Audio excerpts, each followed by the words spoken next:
Welcome to Men Pursuing More. I'm your host, Roger Maupin. I believe every man has the potential to push past his limits and strive for something greater. Whether you're a former athlete who is looking for what's next, a professional pushing through the daily grind, or someone simply ready to break through life's toughest challenges, if you're ready to step into the pursuit of something more, your pursuit begins now.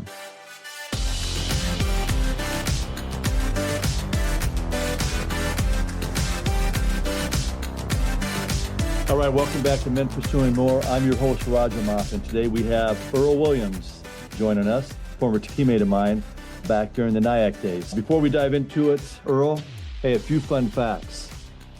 Your favorite all-time sports team? Of course, the Chicago Bears. I think it was 1986 when they won the Super Bowl. And my favorite player is Walter Payton, automatic. How can you? There's no question. Mr. All-World. He was amazing. And who was the quarterback at that time? McMahon. Oh, McMahon. Yeah. Yep. Yeah. But I have a confession to make. Okay, here it comes. When Walter Payton, when the Bears on the 2-yard line, everybody in the whole world wanted Dicker to give it to Walter Payton and run it in, but Dicker being Dicker, he gave it to the refrigerator. And everybody in the whole city was mad in Chicago. They were mad. Even though we won the Super Bowl, yeah, we were still upset about that. You know what I mean? Remember that, listeners, what he just said. The refrigerator got the ball, not Walter Payton. Oh. You're in the last one. Biggest highlight of playing college? I know you played college hoops or football. I know you played both. Yeah, I played both. I think as far as basketball, we played, I think it was Burlington College. I think I had 18 points and about 14 rebounds. And JUCO, and then football, I probably like in Emporia State, we played, I can't think the name of the team, but I had about 3 or 4 sacks and I almost had an interception. Yeah, we'll get into that too. Okay. About your college days. But let's go back to you growing up, and you grew up in Chicago, and share some of the highlights you had growing up in Chicago, but also some of the challenges that you had growing up as a kid in Chicago. Yeah, and I had a very unique background because I grew up on the south side of Chicago, and a lot of people don't understand that a lot of times when you live in a bigger city like that, normally you stay right there. You don't go, you might go 4 blocks. You just stay right there. And so all I knew was the south side. And when I was like 11 or 12, I went to Mississippi. I stayed the summer. I stayed the summer. And the day we got back, we moved to still south, but more like north, southwest, southeast. And we went over to a place called Oakley. Yeah, Bell, Oakley, Claremont, you have Western Avenue. And so back then, I didn't know. If you would ask me back then and say, how many Black people live in Chicago, I would say like it's 99% because living where I lived, it was nobody but African Americans. It was not. Only white people I saw was a couple of teachers, bus drivers, police officers, but all I in my life witnessed were like African Americans. So the day we moved to an area. If you guys ever look it up, it's called a park called Marquette Park. So anything past Western was all white. Anything the other way was all Black. And so I moved there not knowing what was going on, and it was pretty traumatic because I didn't understand the hate and the conflicts, but we'll talk about that later. Mm-hmm. But my dad, he struggled with alcohol. My mom struggled with depression. So it was a lot of that. I was probably, when I was 11, I was like grown. I was like, I could do anything I wanted to do, but I knew that I didn't want to do things that would hurt my mom. And so it was a very tough upbringing as far as being positive. Tell us about this school. So now you're probably in a new school, right? Yeah. So when I was 11, it was a school called McKay, and the first year I didn't go to McKay because of all the racial stuff that was going on. So I took the bus back way to my old neighborhood and went to that school with 6th grade, and none of the teachers knew where I lived. Because me and my brother would catch the bus all the way back, and I would walk about a couple miles, and I would go to school. And so, but my 7th grade, my mom was like, we can't afford to keep sending you back over there. So seventh grade, I went over to McKay. McKay is like 1 block from Market Park.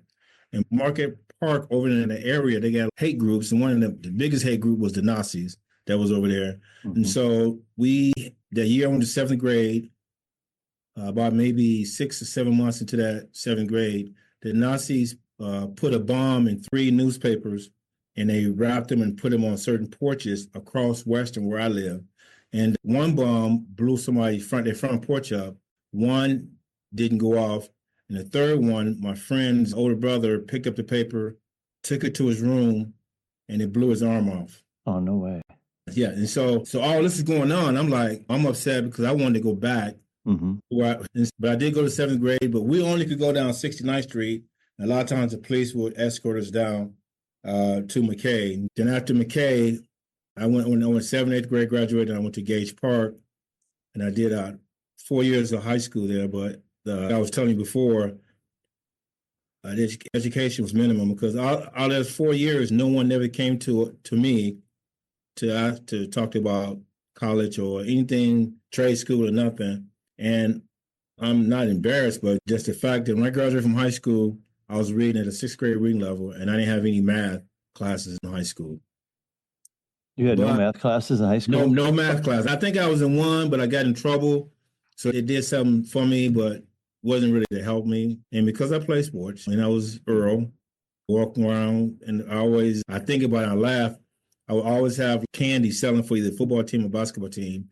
And I would knock on doors. They let me in to sell candy, but I should have had my butt in class learning how to read and learning. So I got away with some stuff just because I was an athlete. Yeah, share with the listeners. I know we talked about this a few weeks ago, about the summer before your senior year when you went to Whitewater College in Wisconsin. Okay. I think it's called Athletes for Better Education. It was called Athletes for Better Education. And it was a camp, basketball camp.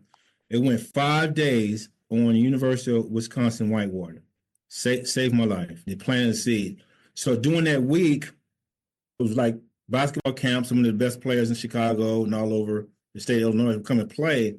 But it was in like a college atmosphere. And so we had to get up, like we go into class, we went different classes, learn about different things about college life. And for those 5 days, we practiced and talked about college. And that was the first time, because I was 17 at that time, it was the first time we've ever talked, somebody came to me about college. And what's funny was, and I tell people the story, that every morning I get up and because in my household, my mom cooked one meal. If you don't eat that meal, you don't eat. But in that college setting on Wisconsin Whitewater, we had breakfast, lunch, and dinner, but you can go back again and again and again. And so I kept telling one of the coaches, hey, man, I get some more. And about the third or fourth time, he pulled me to the side and said, Earl, it's all you can eat. Do not ask me how much. So I was like, bro, I was in heaven, man. I had a room to myself. I was sharing the bed with my brother. And Raj, I had all the food I can eat, man. So it was heaven. But here's the thing, how God works. That Friday before I was leaving, I wasn't a star, but I can rebound, and I wasn't a scorer, but I could rebound and play defense. But one of the coaches named Skip that ran the camp, he came to me and said, hey, Earl, hey, what college you think about going to? Out of my whole 17 years of life, that was the first person to ever mention college to me. And when he said it to me, I was like, college? I didn't have a clue about nothing. But after I left that camp, and it was the summertime, and then school was going to start, I looked in it, but I didn't have no GPA. I had to take the ACT, and I knew nothing.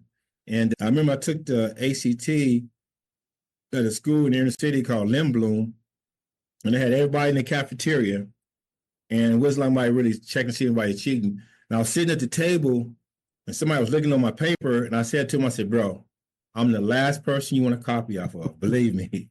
Because I said, you don't want to copy anything off of me. I'm like guessing. But with no math and barely reading, I still scored like a 14. You know what I mean? But I worked hard. And because one of my friends, he went to UNI. He was a defensive offensive lineman. And he went, and I felt bad because I didn't get a chance to go. But I had a chance to go to college at first with a scholarship, a Division I school. I think it was Boise State. At the end of the year, they got a bunch of the seniors in Chicago to play in a tournament, and you put a number on your back. some schools still have scholarships and stuff. So I had 14 or 15 points and about 14 or 15 rebounds. And it was a school that contacted me, then contacted the coach, my basketball coach. And they said, hey, we got a scholarship left. We're seeing Earl play at this camp, yada, yada, yada. Then my coach pulled me to the side. He said, bro, you can't go to Division I. You don't have an ACT. You don't have a GPA. And that day, Roger, I mean, I realized that I messed up during my years. And I remember he said, go down there by the office. And on the office, they had everybody like placement in college and stuff. I mean, high school, GPA and all that. And so I went up there and I had like 1.97.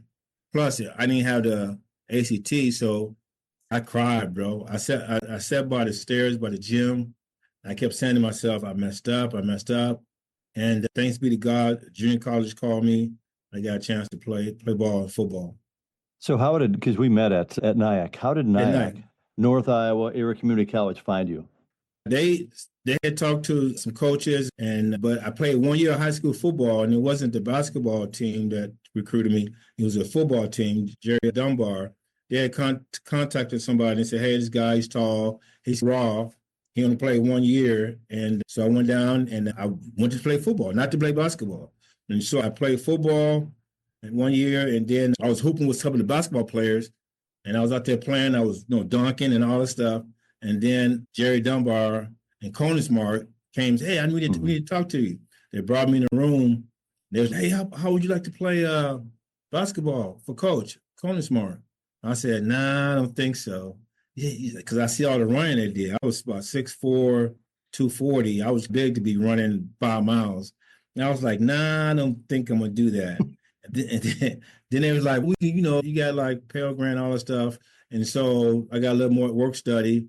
But I went ahead and played, man. I didn't want to because I didn't want to run, man. I was a big dude. But I made a decision. It was one of the best decisions I ever made in my life.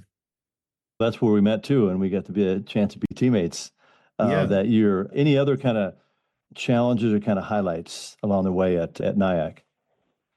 With NIACC, I think that part of it was I still didn't know. I've been mentoring for 30-some years, and I still tell people that if you're not sure what you're going to do, you think of junior college is like that one step above. And man, and some of the teachers, when you go to a classroom, it's not 400 or 500 people, it's 15 or 20. Mm-hmm. So it mirrored high school. But Roger, I was thinking about, I got to get my food, my room and board. And I wasn't really planning, and sounds crazy, I wasn't really planning for education. I was planning for food and room and board and just being away from my brother, because we shared a bed for same bed for 18 years. So it was freedom. But I didn't really realize the outcome of it, because I'm going to tell you, when I was leaving to go to college, 4-year college, I remember this girl called me. She said, I was leaving, we was packing my friend's car. And she said, hey, dummy, hey, they called your name. She's a friend. The dummy was part of this, a joke. But she was like, I said, call my name for what? She said, fool, you graduate. They called your name, you graduate. I knew nothing about an associate's degree, nothing. And so it came in the mail that summer. And I was showing all my friends. They were like, where you buy that from? No one could believe that I got a 2-year degree, because just from the lifestyle and the community that I grew up in. But man, I had that piece of paper, man. Roger, man. I said, it was a godsend, bro. Share with the listeners your decision to attend, I think it's Emporia State College, right? Emporia State, yeah. Emporia State. In Kansas. Some of those highlights and challenges there. Well, in Emporia State, I went to play football, great coach, but still with my life and still with them, I would go back in the summertime and go back to see my family. And at that particular time, crack cocaine was at its peak. There was a lot of people in my community that took that leap, man. You got the gangs, you got the drugs, you got the money, the gold chains and all that. And one of my friends, I'm never mentioning my name, but he showed me what he was doing. He showed me some of his dope houses and stuff like that. And I could have been brought in, but the thing about it was, I was looking at the people coming out of the dope houses, and some of them that I knew. That's when I had an awakening that all money is not good money, man. We think it is, but it's not. Mm-hmm. And so I decided not to go that route. In fact, when I was at Emporia State, I worked part-time, even though I was on scholarship. I worked part-time at the beef plant. Just part-time. I was painting poles back then, and I was painting stuff back then to make money. But I could have dived in it, man, but it was affecting too many people that I knew, and it was corroding our community. But when you are so much in it, you forget about it, because I think I mentioned to you one time, my wife, she was my girlfriend then, she came to Chicago with me to visit my parents, stuff like that. And we were sitting on the steps of our house. And for about 2 hours, people was coming up to me, visiting me, and, oh, Earl, give me love. And my whole communication for that 2 hours, while my wife was girlfriend back then was right behind me. And I was like, man, who's in jail? Who's running the neighborhood? Who got ranked within the gang and all that for 2 hours. And then when everybody left, I looked back and my wife looked dismayed, and she had a little frown. I said, what's wrong? She said, who are you? I said, what are you talking about? She said, you sat there for 2 hours and nothing positive came out of your mouth. And right then, Roger, I was like, dang. It was like a slap in the face, you know what I mean? Mm-hmm. Because a lot of times when you're in it and around it, you forget that I didn't have a relationship with God at that time, but God had a relationship with me. And so I had to think about it, man. I had to think about who and how I wanted to represent myself around people who don't have a relationship, because I could have been right there if I had not went to that basketball camp and the seed of college was planted in me. You see what I'm saying? Mm-hmm. And so I went to Emporia State, met my wife, and she took me to church. And I think I shared with you when she took me to church, everybody was nice, hugging on me. I'm like, what's this? Because I didn't trust nobody. I didn't want to be around nobody, because I grew up in an environment where somebody gave you $1, they want 5 back. And in fact, when I first started dating her, I would go down, visit her parents, and they'd be eating, everybody's eating, and they'd be like, Earl, you want something to eat? And I'll always say, no, I'm not hungry. Even though you can hear my stomach from across the room, it's because mentally, I'm still in the streets. No, I don't like you. I don't be around you. I don't trust you. And it took a while for me to release those barriers, man. Wow, that's impactful, Earl, because I just remember knowing you from JUCO. You were so positive. You were so uplifting. I didn't know your whole story. I knew where you came from, Chicago, and had some conversations with you, but we didn't always have deep conversations. We're college kids. We're just making it through the week playing hoops. We're there to play hoops or involved in sports. And academics was secondary. But that's what I remember about you. And that's why I wanted to reach out to you and have you on this podcast, because it's just the positive experiences I had and just your first impressions and just who you were as a person. So I didn't know anything about that past and some of those barriers you had, but you made a huge impression on me. So I just wanted to share that with you and let the listeners know.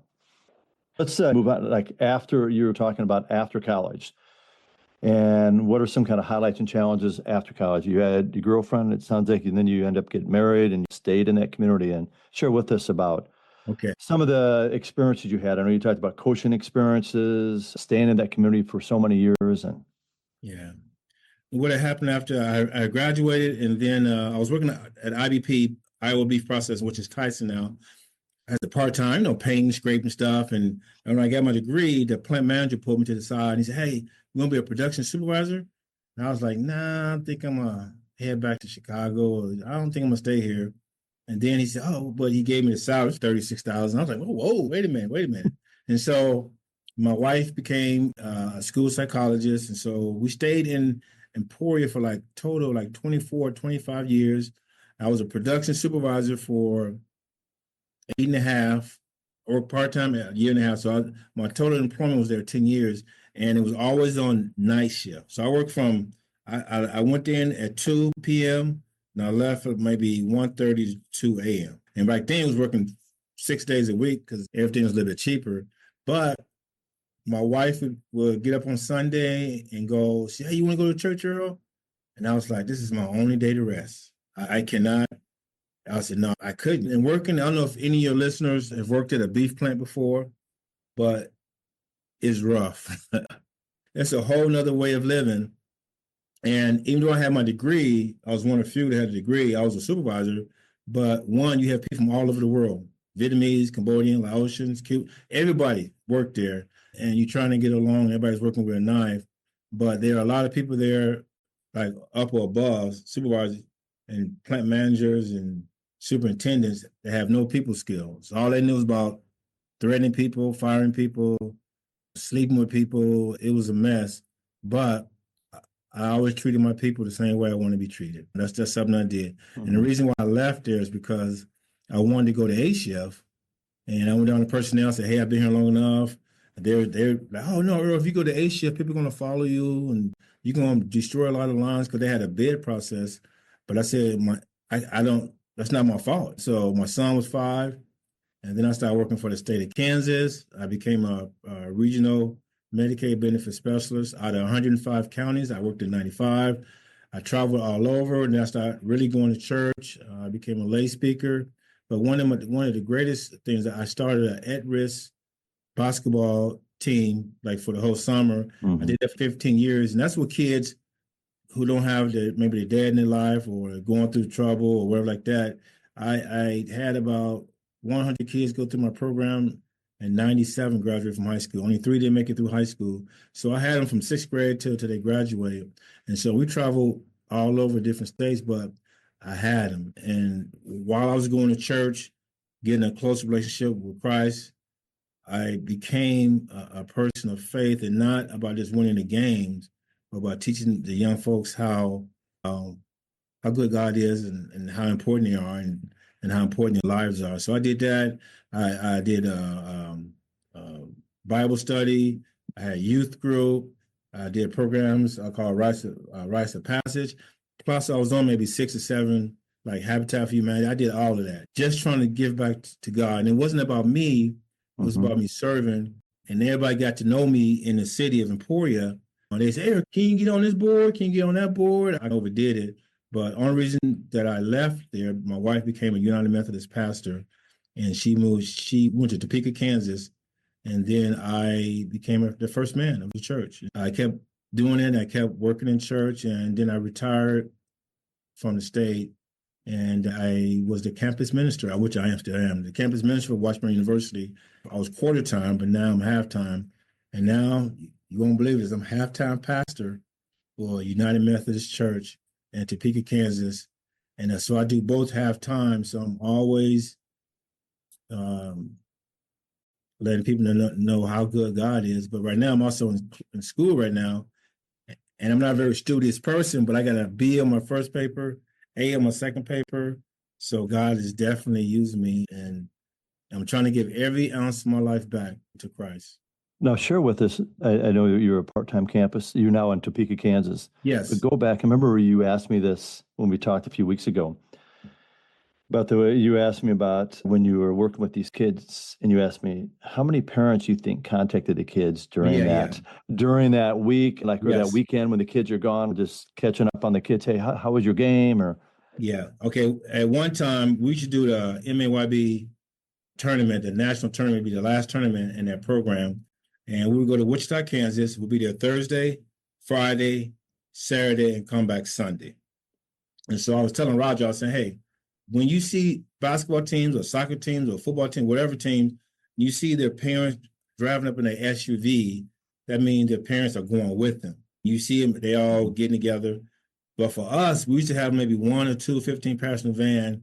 And that one tournament one year, we had about 23 kids. We had 2 teams. And I said, Roger, how many phone calls you think I got in Thursday, Friday, Saturday, Sunday?